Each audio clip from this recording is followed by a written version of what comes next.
If you walk into any dimly lit guitar shop, you'll see it. A teenager lifting a cheap acoustic, fingers stiff, eyes full of hope trying to play those 4 chords. The shop owner usually shouts, "Hey, no Stairway!"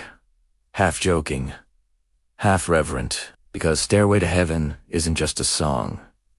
It's a pilgrimage. Pasaje, a riddle carved into the history of rock music. And even now, decades later, when the opening arpeggio rings out, people still go quiet, as if something ancient is being summoned, as if the music itself remembers. That's where this story begins. Not with the myth, but with the moment the myth was born. Section 1. The birth of an impossible song, 300 to 350 words. 1970 was a year of exhaustion and rebirth for Led Zeppelin. Massive tours, sold-out arenas, rumors of black magic, and critics who couldn't understand the band's enormity. But behind the noise, Jimmy Page was hunting for something else. Something transcendental. Page wanted a song that started as a whisper and grew into a storm. A musical ladder.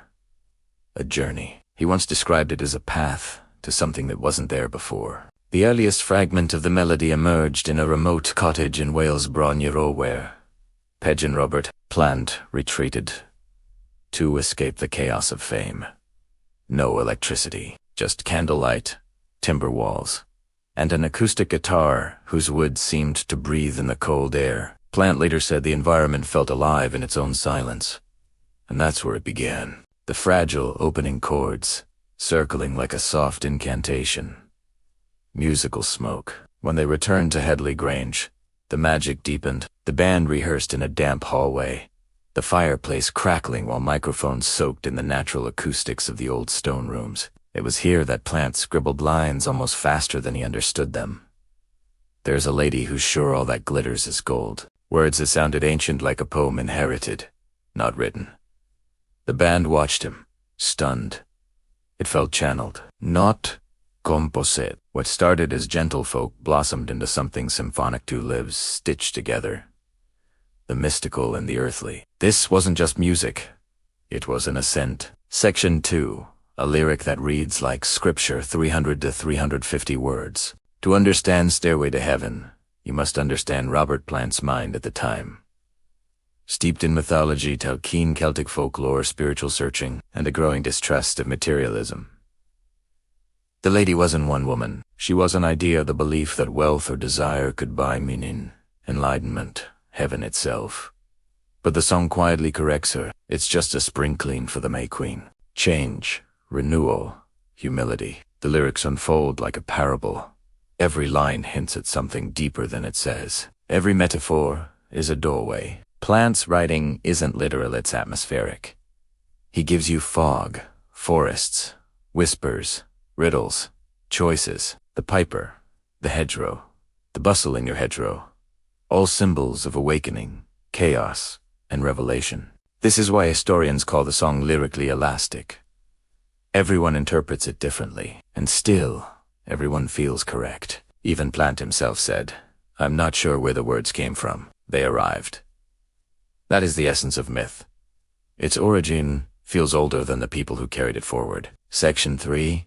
The guitar solo that took flight to 50300 words. When Jimmy Page recorded the solo, he didn't plan it. Note by note. He recorded 3 full takes, each one different. What we hear today is Tic-tu chosen, not because it was perfect, but because it felt like a climb. Every bend, every wail, every held note is a step upward, a conversation between man and instrument. The solo doesn't interrupt the song. It completes the journey. It's the moment the staircase tilts upward and catches flame. Musicians often say the solo sounds alive. It shifts its weight. It breathes. It reaches, and for a moment, right before the final verse, you feel suspended, almost weightless. Then Plant returns, voice sharpened, delivering the line that has echoed across generations. And as we wind on down the road, you can't talk about Stairway without addressing its strange fate. It became the most requested radio song of all time. It became the Forbidden Riff. It became the anthem of guitar stores. It became the myth of rock. People debated the meaning. Churches banned it. Rumors of satanic messages played backwards spread like wildfire, no worry true. But myths grow where ambiguity lives. The band rarely spoke about the song's meaning. They let listeners climb the staircase themselves. By the 1980s, the song achieved something no other had. It felt eternal, as if it had always existed. And when Led Zeppelin performed it, audiences didn't ehus, listen, they worshipped. Hands in the air, eyes closed. Tears in stadium seats. Te sung wasn't a performance. It was a ritual, and that is the real power of Stairway to Heaven. It is both intimate and cosmic, personal and universal, a journey into yourself. Decades later, the song still feels untouchable, a relic, a sacred text in the Encyclopedia of Rock. Every time I hear the opening chords, I'm reminded of why historians call it the modern Odyssey. Because we all walk the road. We all stand at crossroads.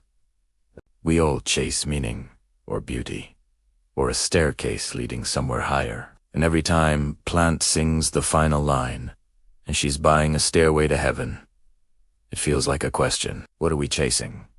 What are we building? What are we becoming? In the end, Stairway to Heaven is not a song.